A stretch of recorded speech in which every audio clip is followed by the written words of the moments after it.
your ideal client shouldn't be exactly like you. They should be complementary to you.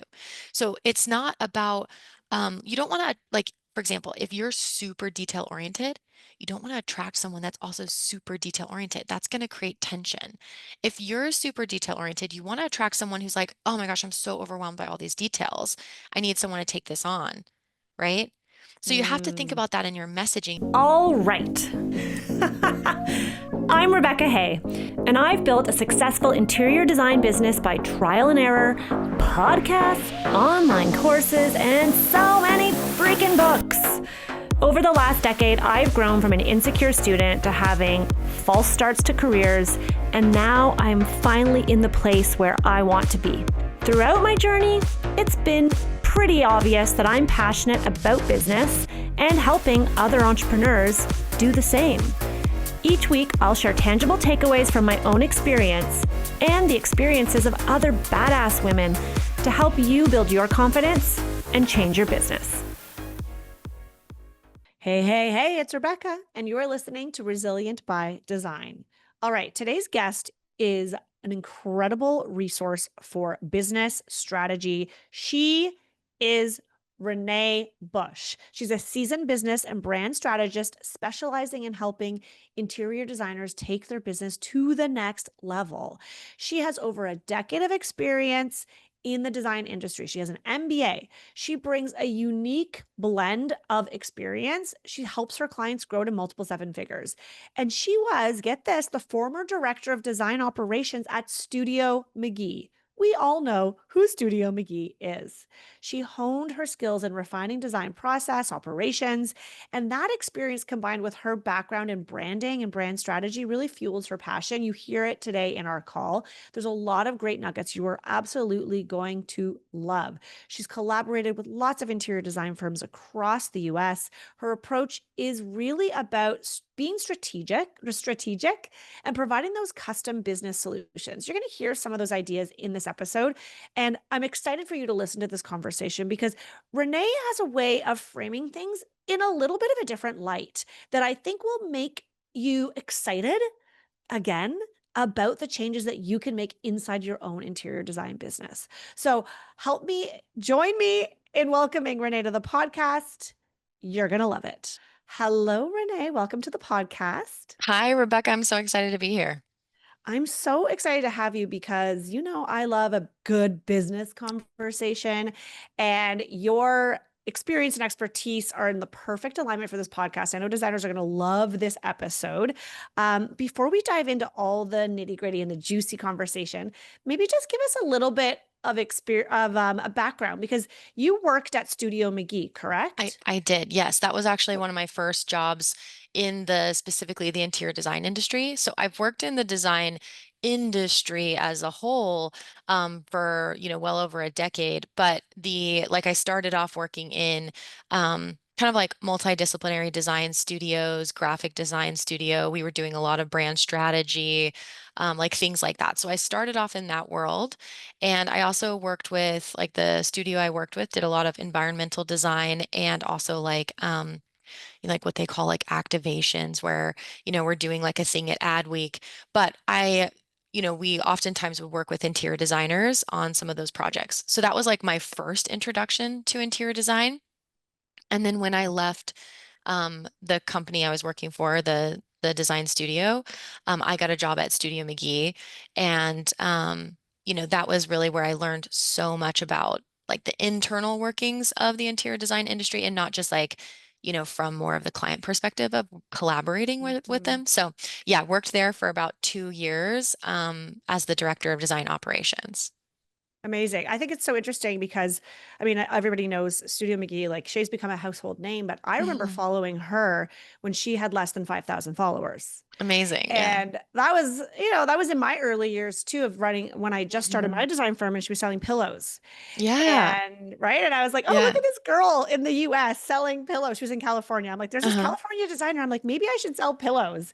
And then, it shifted. And I remember watching her go from, I think it was Shay McGee Designs initially that I followed. Mhm. And then she rebranded to Studio McGee when I guess her husband joined. And I think they were in Hmm. and around 10,000 followers on Instagram.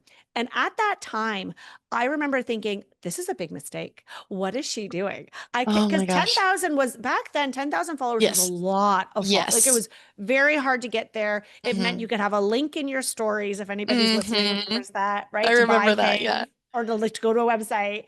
And I remember thinking, like, what is going on? Like, this is such a ballsy move. I can't wait to see what happens. And obviously now she's exploded and the business has thrived. But it's such a great example of branding. Yeah. And obviously it's so much more than just the pretty. And that's what I want us to talk about today is that Hmm. like not that we're not here to talk about Studio McGee. I think that's just a great example. And I know you have those insider, the behind the scenes look at how things were run, but it's so Hmm. much more than the beautiful Instagram feed, Right. right? I mean, absolutely. I think that one of the things about that brand specifically that makes it so successful even now is that it's just extremely aligned. They had the tagline of Make Life Beautiful. The way that, like who Shay is as a person, I think she represents that as authentically as she can. And like all the way through the business, the aesthetic matches the tagline, matches the way she lives her life, matches the way they represent themselves. Like all the way through, it's just really sharp, but clear and concise. And so like I think that's what attracts people and makes them stay, right? It builds that trust. And Mm-hmm. um, so yeah, when you're thinking about like brand strategy, I'm always telling people like you want to get down to like the lowest common denominator. Like you want to get down to like what is the sharpest, cleanest, but simplest thing. It's not overcomplicating it. And I think so often people um, designers don't even realize what it is about them that like makes them unique, or they think it's not unique enough. And I'm kind of like, Mm. it doesn't need to be the most earth-shattering thing on the planet. And frankly, you don't need to be the only designer on the planet doing this thing. Everyone is going to do things differently. Think about, different singers can sing the same song and it sounds so different. If you're a designer who what makes you unique or something that you're really good at is a process, your process is still going to be different than somebody else's. But like drill down to that simplest thing and say, this is what I'm really good at. And then make sure everything in your business is aligned to that in a way that's going to attract the people that love that. And so like I'm all about like, how do we get to that alignment? It should feel easy. Let's make it simple. Like it doesn't need to be overcomplicated. I love that you're saying this. Every year, not every year, but almost every year, I pick a word of the year. People do Hmm. that. They pick a word of Yeah, the yeah, year. yeah. And the word that I picked in January was simplify. And Interesting. it's funny because we're now recording, it's the middle of summer. So we're more than halfway through the year. And about a month ago, I was talking with my business coach and I was all these ideas and I'm like, oh, we could do Hmm. this, we could do that. And then I was like, whoa, hold up, Rebecca. Your Yeah. word this year was simplify. How are all of these new ideas? They're Hmm. great ideas, but they're not simplifying my business, my life. And Yep. so I love that you said that because we do tend to overcomplicate things. And do Hmm. you see designers? I'm curious from your perspective, because we're talking about this idea of like it being in alignment and simplifying and recognizing what you're known for, Hmm. even if it's even if you feel like, oh, other people have this too, it's not Exactly. unique enough. Do you think designers are trying to do too much? Yes, I absolutely think designers are trying to do too much. I think some designers are built to do too much and like power to them. I think some people are just truly like that. But I think that a lot of what I notice in the industry a lot, and I think, you'll probably see it, and I think a lot of designers will be like, yep, I do that, is like that shiny object syndrome and also just kind of looking around at everybody else. You know, like kind of being like, oh, they're doing that. I need to do that. They're doing that. I need to do that. That worked for this person, so I'm going to try that. And I think that like that's where people get into trouble. Like I was talking to someone the other day and, they're explaining like all the things they're doing in their business. And then somewhere in the conversation, it comes up that like they go to bed at midnight and wake up at 4. And I'm just like, that is just never going to be me. Could not be Hard me. no. Hard no. Yeah. Hard no. There are some people that are just wired a little differently. And that doesn't mean it's better, right? Like it's not that that person has more potential to be successful. It's just that they're going to do it in their own way. And so I think like making sure that you're not looking at other people who either are doing too much and are super overwhelmed and you just don't realize it, or look like they're doing too much, when in reality, like, you never know what someone else's business looks like. I've met and talked to some of the most like well-known, popular designers, some of the most successful, and it almost never, the outside almost never exactly matches the inside. You never Yeah. know. I love this. It's funny. I recorded an episode with Luann Nigara Oh, love her. last year or the year before, and she just re-aired it. And so I re-listened to it. She re-aired it on Mhm. her podcast actually. There's a little snippet that we pulled from it that we're going to share on social that was such a great reminder. It was like in the 90s, like we're talking 1990s. Like I was a kid, like I wasn't Yeah. even running a design firm. Yeah, yeah, yeah. She has so much experience, but she was sharing how, she'd be in the elevator with these architectural digest feature designers doing Mhm. celebrity homes, and they were worried, can they even make payroll? Yeah. Whereas she would see other designers that were thriving financially and their designs were like maybe just okay. Like they weren't Yeah. like this uber talented, all in flashy magazines. And so it's a great reminder that even back then, it hasn't changed what we see on Yes, the outside. Just because you see someone on Instagram doing a million things doesn't exactly. mean that they're happy, they're Hmm. successful, they're making money, and Yep. it doesn't mean that's what you should do. Absolutely. And I think that the best way to run your business is to really look at what's going to be fulfilling to you. Would you rather be doing more creatively inspiring designs, but maybe making slightly less money? Or would you rather be, making way more money and kind of like churning out designs that your clients are super happy with, but might be like, a little repetitive for you, or maybe a little easy for you? Like sometimes that doesn't mean they're bad. It just means that like, yeah, like I can design a white kitchen that's going to look great in 20 years, and I can do that over and over and over again. And I can go to work. My clients are happy. My team is happy. I'm doing a great job. I'm making great money. Like that's a super successful business. And so is one where you're constantly creatively inspired and you're always experimenting and trying new things. And you might be creating a product and that fails. And then you're doing something else that hits really well. And those are just two completely different businesses, and neither one is wrong. So what role would you say, especially in your experience working for, a company that had a very recognizable brand, like Yeah. very solid, what would you say, what role does the outside picture, that brand, what role does that play in the success of a business? I think that everything about branding is around trust, right? And I have interviewed, I'm sure just like you, like hundreds of designers and talked about your ideal client, right? Like that's such an important part of a business is like, well, who do you want to be working with? Who do you like working with? Who do you want to attract? And almost every designer without fail, and I think I can say it's 100%, but let's pretend there's one person out there that didn't say this, but like 100% of the time, the first thing they'll say is, I just want an ideal client who trusts me. And I'm like, the way we get that is through your brand. So the biggest thing I Mm. think you'll see is that brand builds trust. That's why brands were invented. When you have branding came around, over the decades and hundreds of centuries, because people started to be like, hey, I've created this product. It is what I say it is. I'm putting a label on it and my personal stamp so that you know you're getting what I'm saying you're getting, right? That's how it developed. That's what it means. That's why, people buy more expensive things from this brand than you would like a random off the street. The quality could be exactly the same, but you trust one more because it's branded and it's got all of the Mhm. like clout and legacy and everything behind it. So when you've got a business that has a trusted brand to it and it's very sharp and aligned, meaning everything through that business makes sense. I'll just say, in the simplest terms, it makes sense. It goes together.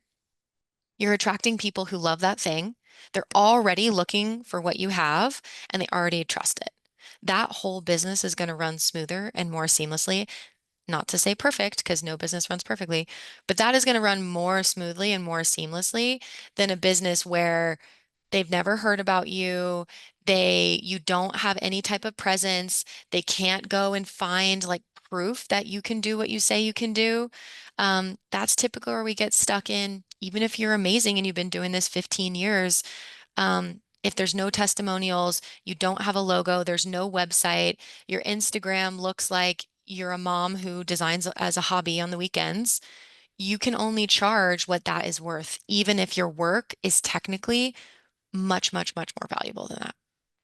Okay, full stop. I love what you just said there. Even if your Instagram looks like your Instagram, what you're saying is there are designers out there who are trying to run a professional design business, but when Hmm. someone goes to their Instagram, I'm just pulling this out because I see this a lot All the time. because everyone's like, "Oh, I need to show who I am," which I agree and we can talk I about agree. that, but Right.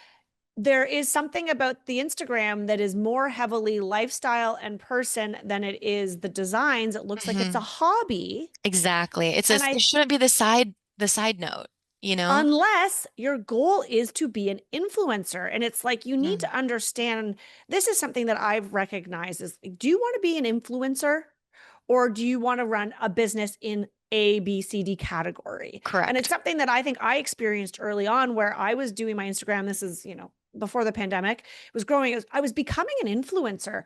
And I Hmm. realized actually that's not what I want. Hmm. I want to build Yeah. a thriving business that I can step away from and go on vacation.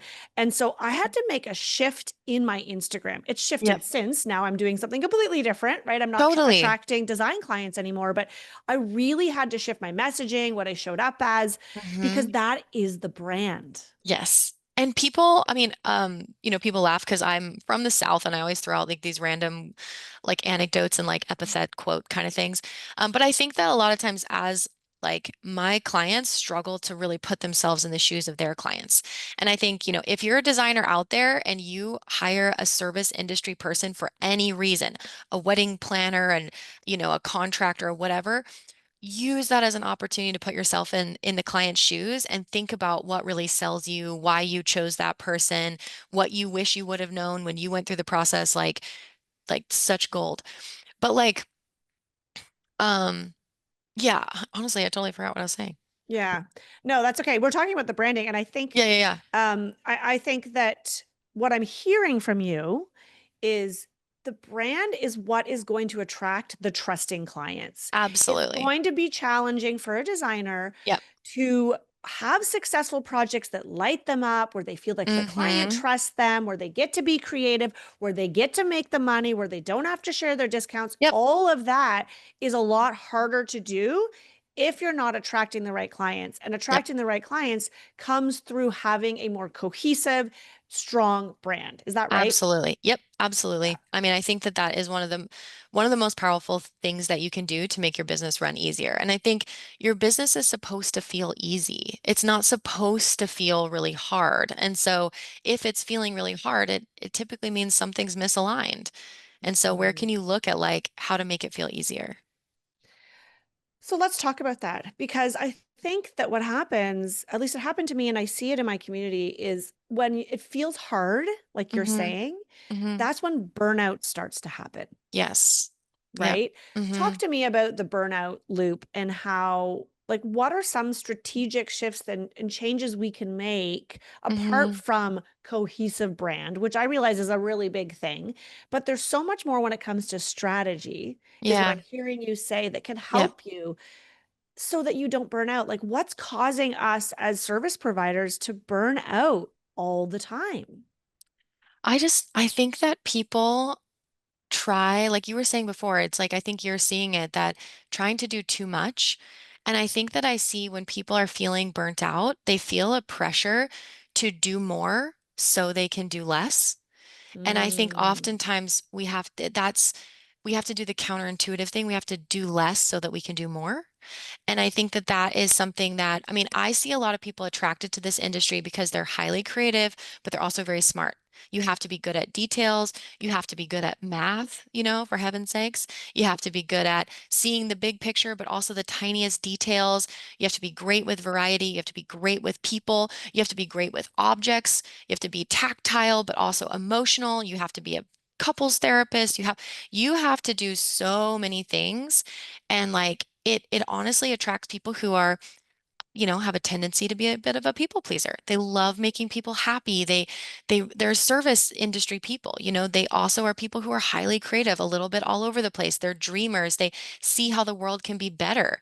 They're always looking for ways to improve, a little bit perfectionistic. They want a beautiful world. They want to, like I said, every space they go in, they're constantly thinking, oh, how could this flow better? How could this be better? Oh, I wish there was more light in here. Oh, it would be so nice if, right? Always thinking, and maybe a little bit ADHD, like juggling a million things.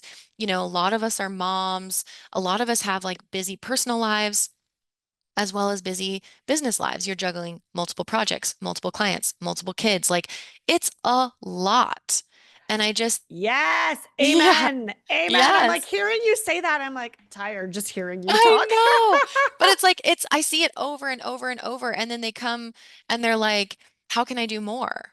And I'm like, "Or how can we do a little bit less? How can we be a little bit sharper? How can we be a little bit more aligned?" And I think that a lot of the designers I work with, when things are hard, they see it as their own fault instead of recognizing that, there's something out else that like we could just change to fix it. It's not always, I just need to work harder. I just need to buckle down. I just need to be better, right? It's like Right. sometimes it's like, okay, let's just slow down for a minute. Like for example, if in your process, let's say you've got a lot of clients that need a lot of things. I would say a lot of times my designers kind of kick it up a notch and they try to get all that stuff done in a day. And I'm like, instead, shoot off a note to all those clients and say, awesome, I can take care of that. I'll get it to you by end of day tomorrow. Every single person has an expectation. And now sit down and instead of trying to get all that done in a day, get it done in 2 days or say, I'll get it to you by the end of the week. Like set a realistic expectation, Mm. communicate, but then take the time you need to do it thoughtfully. Then you won't make as many mistakes. You will feel comfortable delegating because you'll have time to explain it. You'll be able to let it simmer in your mind and maybe come up with a better idea. Like, I think that more designers would be happier in their business if every time they feel the feeling, well, I need to do it faster, or I need to speed up, or I need to work more, or I need to just work harder. If every time they did that, instead they took a pause and said, how can I create more space for myself to make sure that I'm doing this intentionally, thoughtfully, and like taking the time that I need to do it right? I love this. It's just interesting you're talking about this. I feel as though this is not something I've spoken about a lot on the podcast, this idea of Mm, speed. And as mm, you're talking, it's bringing up all these emotions for me of the early years of running my design firm where yep. I felt the people pleasing tendency in me was everyone's waiting on me. I need to deliver Yes. faster. I need to deliver faster. And so, what I'm hearing, and I really am in alignment with you in this, is that designers need to take back a bit more control and Mm, recognize that they can control the parameter. And it's a bit about boundaries, but it's more about yeah. recognizing your clients will wait if you tell them, here's Yes. when you, it's not, and not Yes. everything is urgent. And another thing is giving yourself as the designer the Hmm. time Yeah. to do great work. I used Yes. to speed through and try to like, I was like, okay, I can have that to you by next week. And then I was like, I Exactly. can design your whole house in 4 weeks. And then I realized that's craziness. And I It's pushed it and I crazy. pushed it Yeah. to the point where when somebody would come to me, I'd say, okay, it takes us a minimum of 3 months. I mean, obviously it's project size dependent, Right. but it's a minimum of 3 months for us to pull the entire and complete design together because it's a back and forth. There's Yes. holidays. People go on Yeah. vacation. Like we have such it. And yesterday I had a conversation with another business founder who's not in the design industry. And we were chatting about this idea that a lot of us as business owners and entrepreneurs, and I'm curious if you see this too, Mhm. have what we coined time blindness. Oh, yes. We think we can do so much more in the time that we have. And sometimes it takes having someone else in our business to hold up a Hmm. mirror. Like my marketing manager, Sarah, will be like, Rebecca, I don't think we should also do that because Yeah. here's why. And I'm like, oh, yeah, Yes. we really don't have any time in October. I really, yeah, thank you. Right. Like we Yeah, yeah, have yeah, this time. exactly. Let's talk about this idea of like feeling this urgency to do Hmm. everything fast. Yes. I What's mean, that about? you said that at the beginning, or like you have a word of the year and simplify.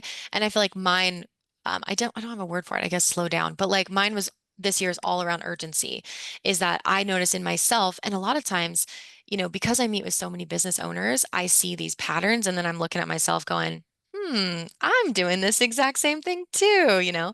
And one of those is like, I started noticing this like sense of urgency and, we're often kinder to other people. And I'd show up and be like, you're already doing such a great job. You don't need to like be working every single hour. You deserve rest. You deserve to go on vacation. You deserve to slow down. You need to charge more. And then I'd look at myself and be like, okay, you need to like listen to yourself as well. Totally Um, practice what you yeah, preach, right? exactly, exactly. Yeah. So this year is all around learning how to slow down and just being more realistic with my time, like you're saying. And I think, I think a lot of designers, perfectionist tend to say perfectionist tendencies with like a little bit of people pleasing, they look at it as like best case scenario. And I'm not saying be a pessimist and just assume everything's always going to be terrible or that it's going to be bad, but like I have two kids. One of them gets sick like every other week. Like if I don't have a day in the week where there's no meetings, right? So like I typically like to try to do most of my meetings on Tuesdays and Thursdays and leave Monday, Wednesday, Friday relatively flexible. And because of those, I'm able to fit things in. Or if I need to cancel a Tuesday, I can push everything to a Wednesday or a Friday without it being like next week is going to be absolutely horrendous. So just like creating more buffers and more space and like with your pricing, like it shouldn't be where I make the money I need to make so long as I'm at max capacity, right? You should be making what you need to make if you're at 70% capacity, 60% capacity, because frankly, that's how much I want to be working. I don't want to be working max capacity all the time just to make ends meet. So, like, how can we create more buffer, create more space, create more time and just like not have the expectations on ourselves that, yeah, it should be done in the shortest amount of time with absolutely no problems. It's like, I think that that is what you were saying of like designers need to take back the control rather than Mhm. rather than like putting the responsibility or the onus or everything on the client and treating the client like your boss. You need to say, this is how long it takes me, you know? And I often tell like little stories to help think through this. And like I love to liken it to like a hairdresser. The reason is because I think that a lot of us get our hair cut. Even as like regular people, we can afford like a luxury haircut. We've had that experience. And it's like your hair is personal. Like there's something about it where you're like, you want it to be really good. But I'm like, if you go to someone and they say, this haircut is going to cost $400, it's going to take 4 hours. Please make sure that you come 15 minutes early. This is how it's going to go. When you sit down, they explain everything to you. Hey, I'm going to take you over here. We'll wash your hair. We'll bring it back. That's when I'll dye it. Then I'm going to do a base cut, blow dry and style the whole thing. And then I'll do all the finishing touches. I will make sure to stop regularly and make sure that you're happy with everything as we go. Just like you're going to just sit in that chair and relax and be on your phone or looking at a magazine, happy as a clam, because like, the process, you know what's going on. Um, that same person could do the exact same haircut, but if they don't tell you what's going on, it costs $200. They told you it was 2 hours, but it takes four. You got the same result, but like it's a horrible experience. It's all about the expectations you set, and it's not so much about just the end result. I love this analogy. Like, wow, so good, right? Those of you listening right now, if you're multitasking, come back to us because this is a great example. It is not about the end result.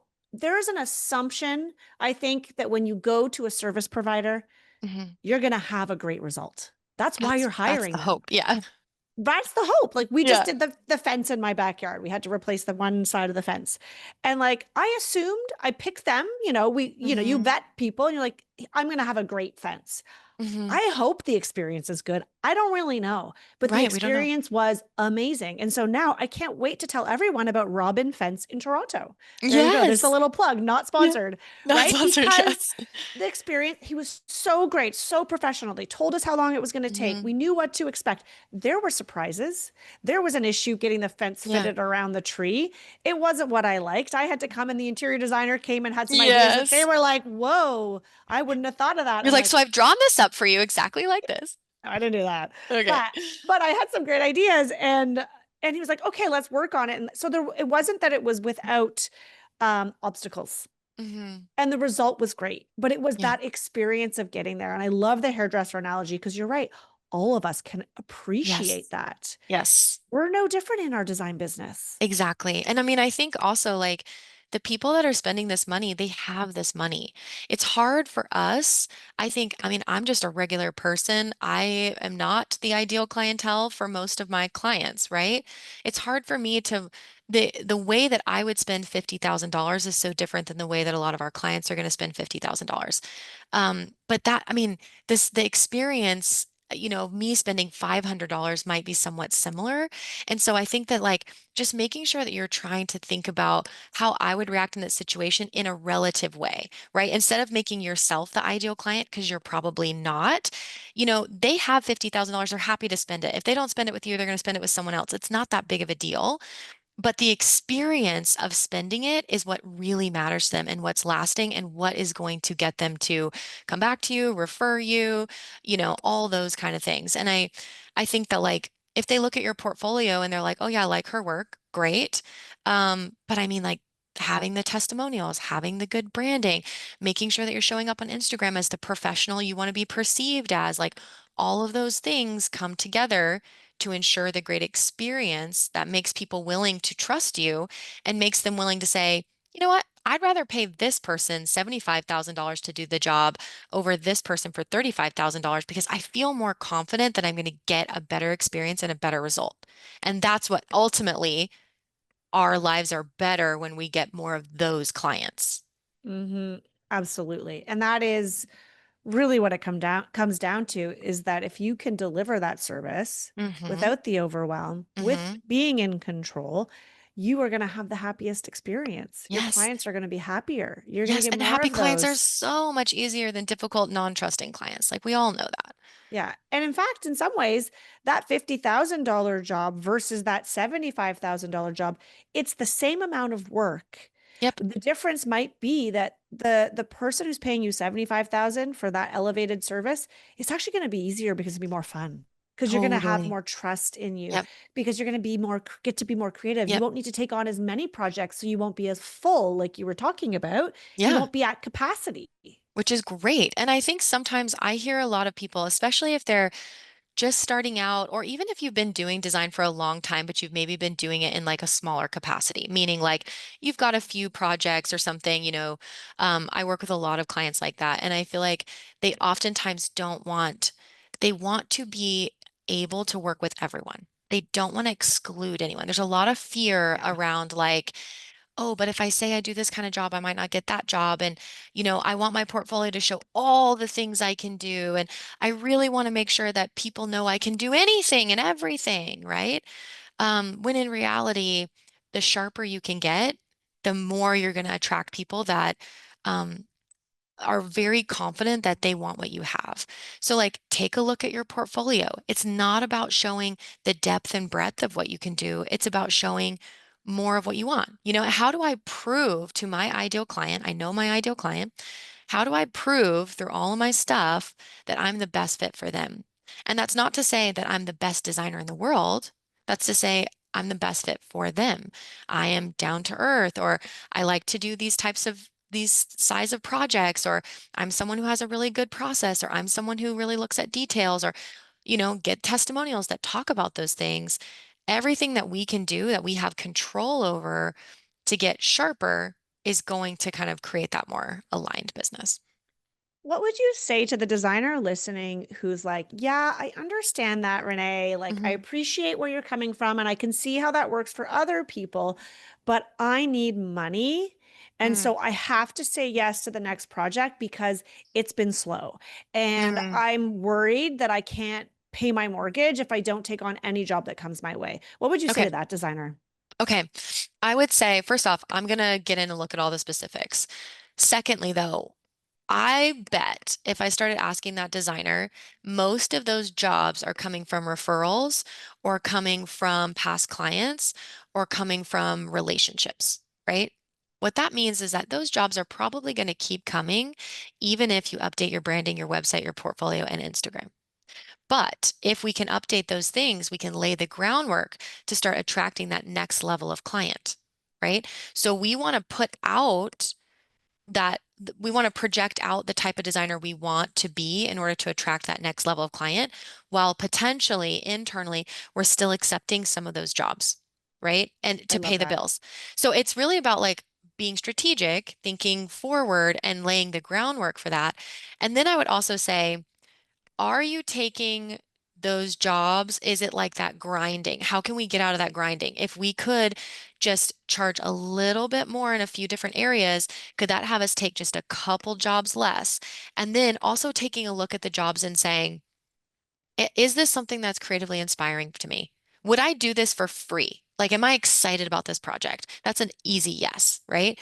Is this going to help my portfolio? Is the client kind of difficult? The budget's maybe not perfect, but I do think I'm going to be able to shoot this and it's going to be great and it's going to help me attract the next level of client, right? Or number three, you know what? Maybe not great for my portfolio, but the client's easy. It's going to make me good money. I'm just going to take it. It should be at least one of those things. And like eventually we want to get to a place where it's all of those things. Every project is going to make me good money, be great for my portfolio, and I'm so excited about it, right? But when you're just starting, it should be at least one of those things or it's a no, right? Mm, It's I just, love it's it. not worth it if it's not inspiring, going to be helping you with marketing or your business, or it's not going to make you good money.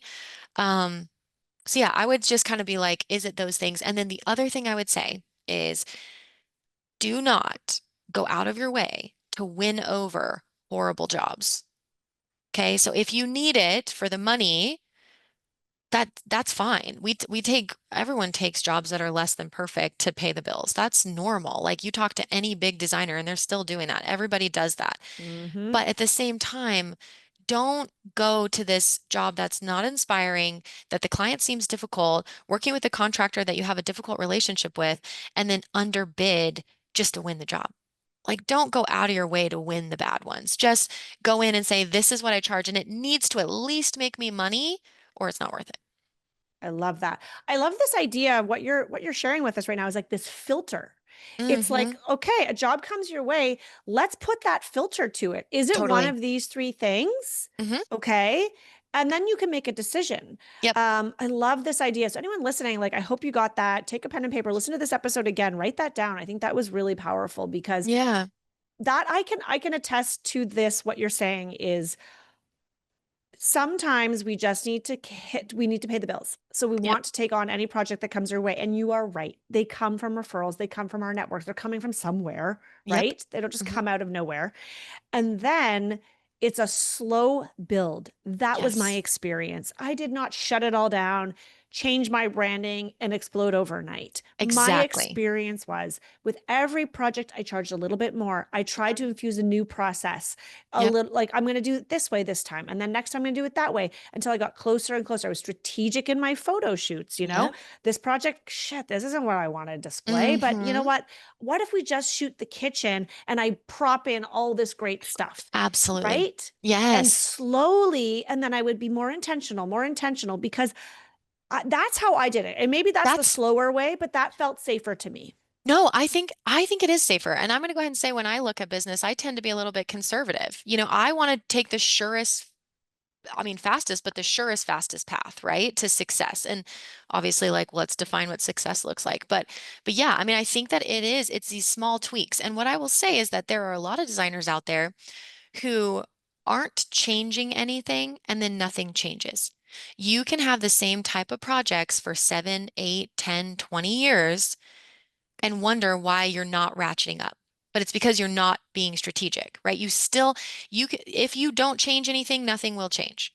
So if you want to ratchet up, but you don't want to like, yeah, that you want to take like a more gradual approach, the way we do that is by collecting those testimonials, creating more buffer, charging a little bit more, and then using that money on our branding, then taking that branding and making sure that we're putting it out into the world and showing people, I always say your branding is the car you drive up in.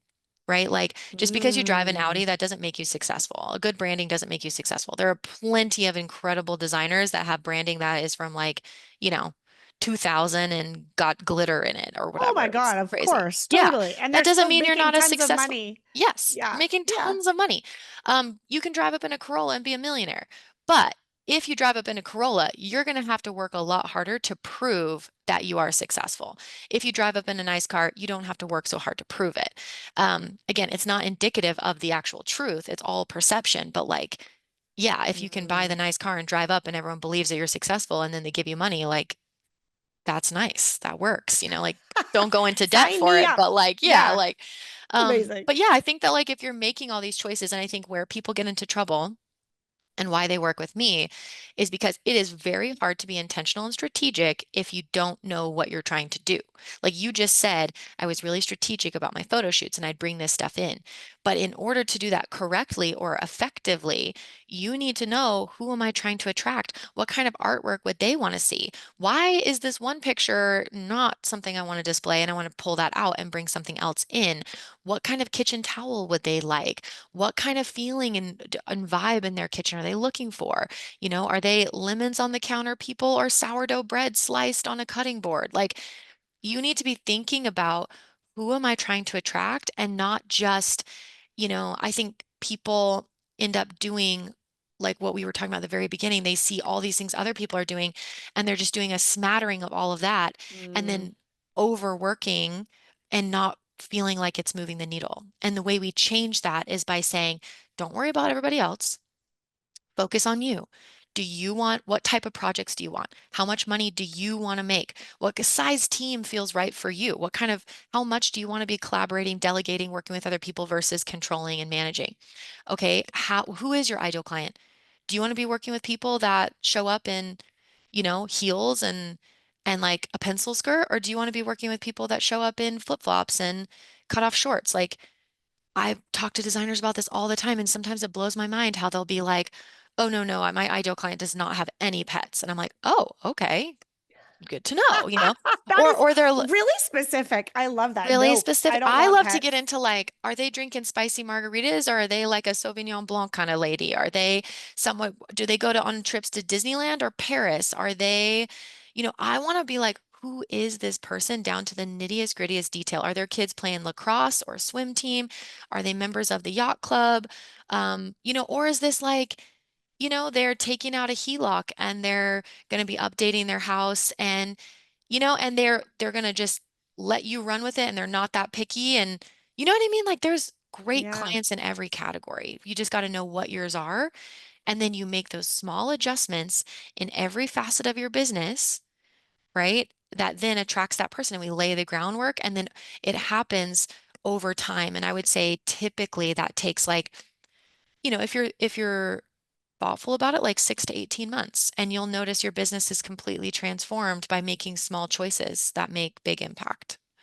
I love that. I know there's designers listening right now who are like, how the heck do I know if my ideal client is a spicy margarita drinker or is a Sauvignon Blanc? Or Mm, what about the yacht club? Or what yep. about the golf club? Because a lot of designers didn't grow up with Yeah. wealth. They Right. didn't grow up exposed to Mm-hmm. fancy private schools, trips on a yacht. And so, though they want to serve those people, it's Mm-hmm. harder to understand because you're not in the room. You don't understand really the Yes. pain points. How do you advise designers who are in this situation to learn and understand more who they want to serve?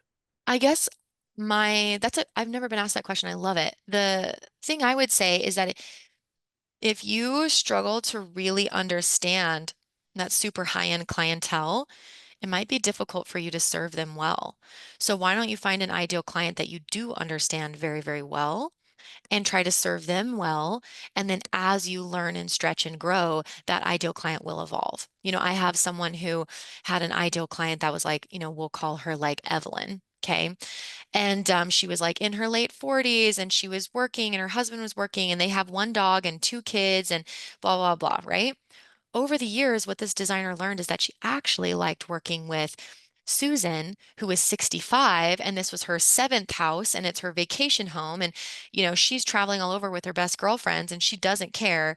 And her kids are grown, and, like, it's a totally different client, but it was still effective working with Evelyn until she learned she wanted to be working for Susan, right? It's like a stepping stone. It's a stepping stone. And I think that so often Yeah. people want to rush to the end, and they want everything to be perfect.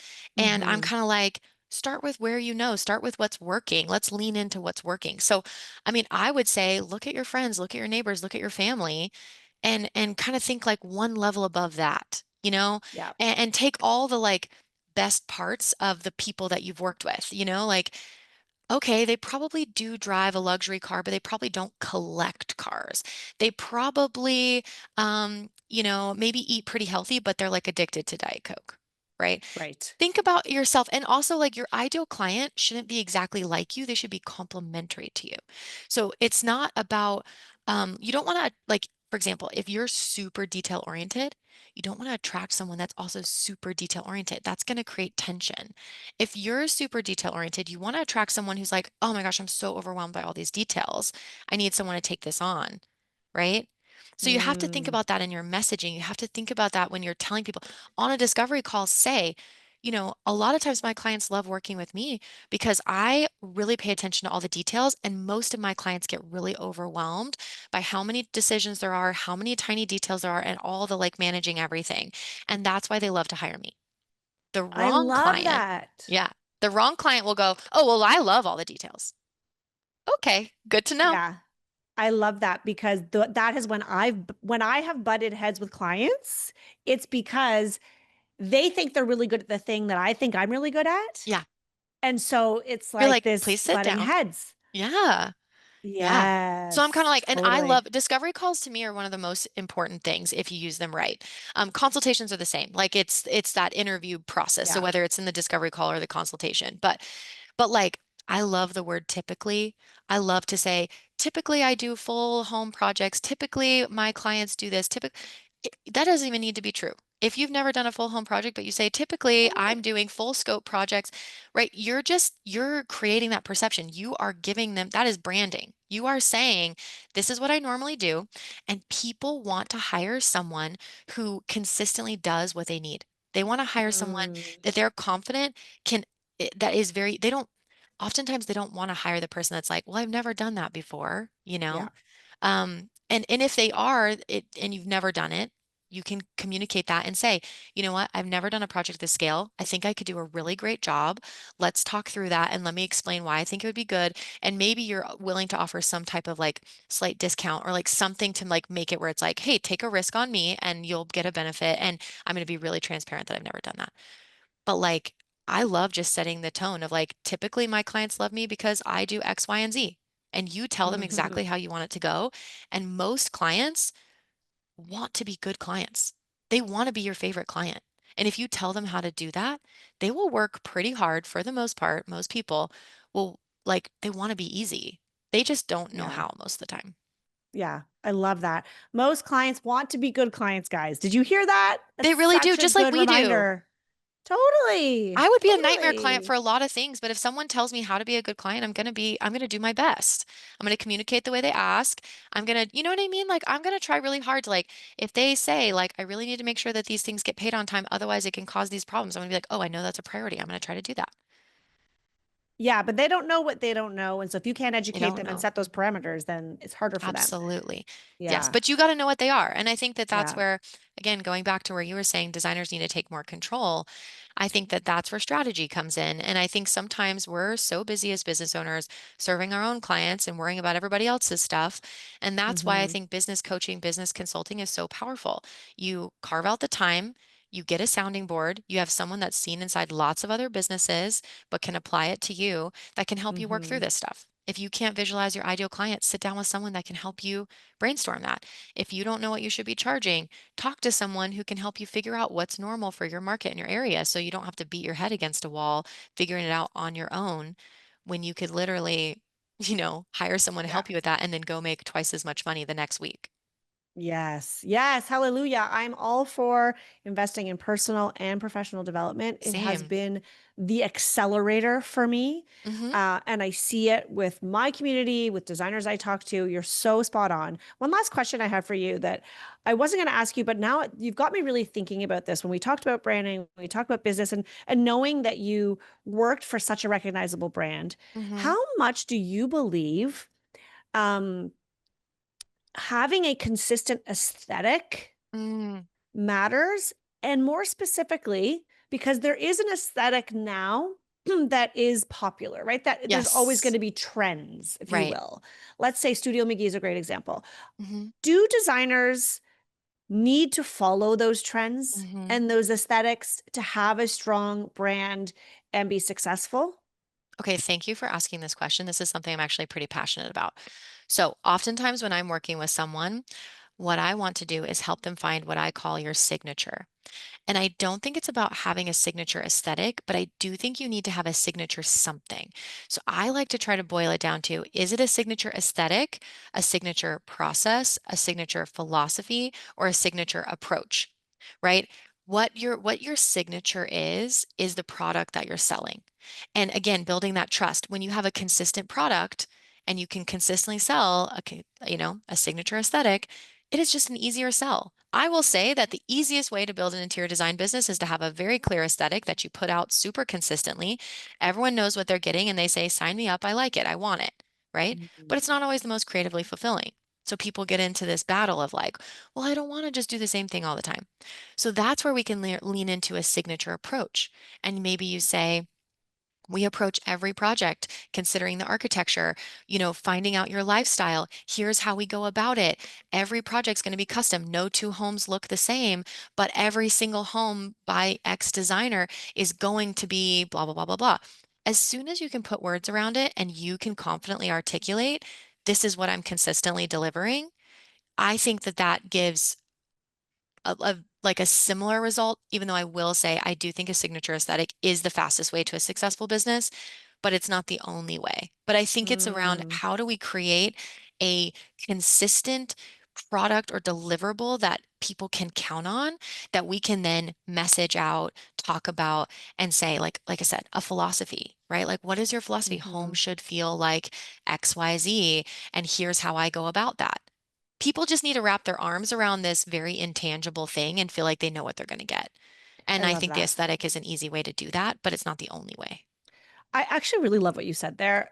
Having a consistent aesthetic is the fastest way to be successful, but not the only way. Hmm. That right there is like poof. Like if you guys have been like kind of multitasking, come back to us because that Hmm. to me is a good message. It works. It Yeah. obviously works, but you're right. It's not always super fulfilling Yeah. unless maybe you only photograph those projects, but you're going to keep attracting that type of client. Yeah. I do believe that there's power in having a consistent aesthetic. I can't even Hmm. say the word today. I'm like, Yeah. blah, blah, Yeah. blah. Yeah. But I love that you said that it's the fastest way, but not the only way. Oh my gosh, Hmm. this has been such a great conversation, Renee. I feel like I could talk Yes. to you all day. I Yeah. love talking about this stuff. I know that we're going to get to your nugget in a second, but I know that you help designers with Yeah. strategy, right? Hmm. Tell me a Yes. little bit about that, and I want to be able to like send people your way. Absolutely.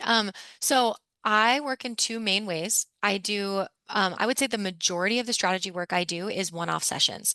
I feel as a business owner, sometimes you need strategy when you need it and not when you don't. You can't always implement everything constantly. And so I love to do one-off sessions. I feel like that's the most beneficial for my clients. And I typically start with a 90-minute session. And then, obviously I have them fill out like a very deep questionnaire. But then I can do research ahead of time. I want to see Instagram. I want to see your website. Oftentimes people send me documents so that I can review those and just come to that meeting extremely prepared on like, kind of like what is the outside perception? What am I seeing internally in the questionnaire?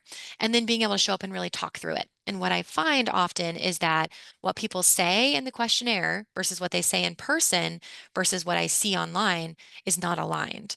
And so they don't Oh. even realize it.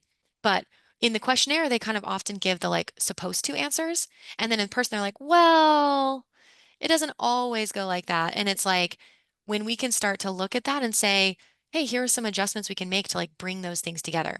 So I'll often focus on usually pricing strategy first or ideal client. Like those are like oftentimes things I do because I think they make the biggest, fastest impact. But other than that, I'm talking about team, organization, process, like lots of different things, or even just like troubleshooting. I have someone that came recently that was like, I've sent like a several bids and I'm getting ghosted. And then we developed a whole plan for like, okay, well, let's check your pricing. Let's make sure the proposal looks good. In the consultation, let's set up a second call where you can review the proposal. And then we just had like a game plan. And then, I checked back in a little bit later and like, okay, how's it going? Mhm.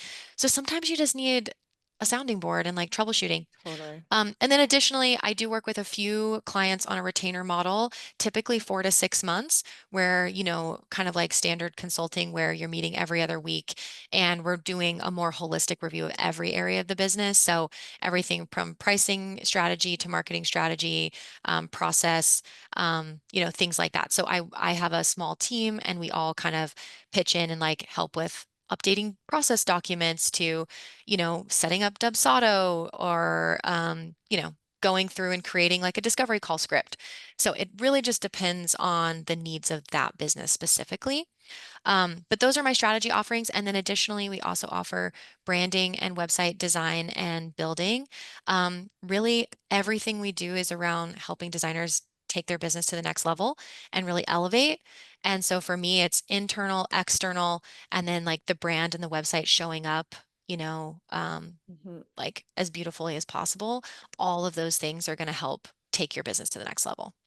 Would a designer who hasn't launched their business yet be a good fit for you? Yeah, absolutely. That's why I love a 90-minute session. Anybody can afford 90 minutes. And, I mean, I would say most of my clients get enough out of a 90-minute session that they're working on implementing that for 3 to 6 months. Like, it's not like, okay, here are two little things. This is like a deep dive that, like, you honestly have enough to go on and like really start to implement for a while to see some pretty massive changes.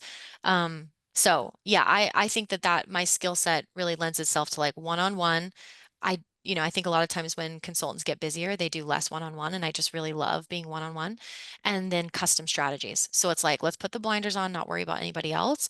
Let's focus on what's going to work for you, you know? And how do we move the needle 2 degrees here that will get you in a totally different place in 12 months, right? I love that you're like really focused on it is small steps, guys. It's Guys, small listen. things. It's small things that are going to get you to that impact longer term, like Yep. 6 months, a year, 18 months. It sounds far, but it's not. If you just start making those changes now. I love this. I Mhm. love this. Okay. What is your last nugget of wisdom for us before we wrap up today? Okay, I love nuggets of wisdom. That's like my favorite thing. But I would say my biggest one is that I this is something I found out by interviewing people. I was like like not interviewing, but like talking to a lot of different designers. And I started realizing that a lot of people are doing this, and I realized I was doing it. In that I feel like when people are first starting their businesses or they're early on, they have this false belief that they are going to build their business to a point where then they can relax. There is this like false Mm. belief that once I just get it going, once it's built, once I get there, and it's like this, once I get to the top of the mountain, I'm going to be able to sit and chill and relax and enjoy all the fruits of my labors. It does not exist. No designer, no business owner. Boom. You just busted the myth of Yeah, every entrepreneur in the it is. world. It doesn't What? exist. You will never reach the top of the mountain. You need to learn to rest along the way. You need to learn to enjoy your business at every phase. I remember meeting with this like agency owner. This was years ago when I first started, this agency owner. And she was just honestly being so kind to meet with me and tell me about her experience. And she was just mentoring. And she said something where she's like, "Oh, I just remember when I used to have these projects of that size, and those were the glory years, right? Like, clients were easier, the scopes were smaller. It was just I had so much fun. Clients were just so happy all the time. And I was Mm. sitting here like, my clients are happy all the time, and this scope is pretty like easy, and I wasn't enjoying it. I was trying to think about how to just get bigger, bigger, better, better. And now I feel like I really try to enjoy my business at every stage because just because you make more money doesn't mean that all the stress goes away. And like, I just think that so often people burn out, they put way too much into it, waiting to get to this point where they're going to finally get to relax and enjoy it. And I just think that never happens. We have to learn to relax and enjoy it along the way. We have to learn to make money as we go. We have to learn to take time, stop, not try to have this sense of urgency, and to like, slow down to speed up. And I just think that a lot of business owners forget that it's not about getting it built.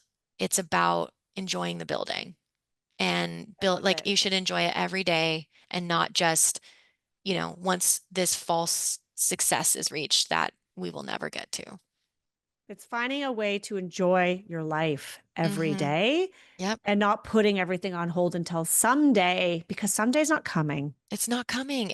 You know what I mean? Like designers that have been doing this 25 years, they've been through recessions, they've been through the Instagram changing everything, they've been through COVID, there's never a point where it's just like, okay, cool, the clients are just going to come and everything's just going to work and my process is done and I don't need to change it anymore. I finally have it perfect. It's like, it's a constant evolution. So enjoy the process of problem solving and figuring things out. And if it's not feeling good, if it's not feeling easy, most of the time it's small tweaks that can make the difference. And it might be worth getting an outside opinion.